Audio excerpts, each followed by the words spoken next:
वालेकुम हक़ मौजूद या अली मदद साईं मुंहिंजो नालो सूफ़ी साहिब महर आहे।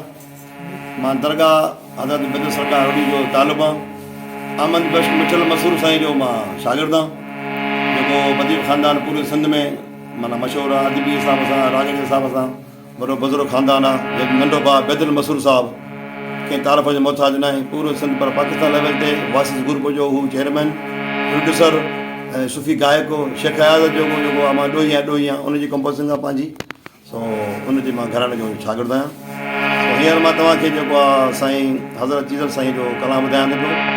राग जोगियो जेको आहे राति जो पहिरियों पर माना जीअं शाम जो सांझे खां पोइ राग पढ़ियो वेंदो आहे, उहो तव्हांखे ॿुधायां। इन जा असरात कहिड़ा आहिनि थोरा ॿुधाईंदो? हाणे संपूर्ण राग आहे, सतनि सुर आहे। सारे गा मा पा धा नि सा, हिन में सत ई सुर अची था वञनि।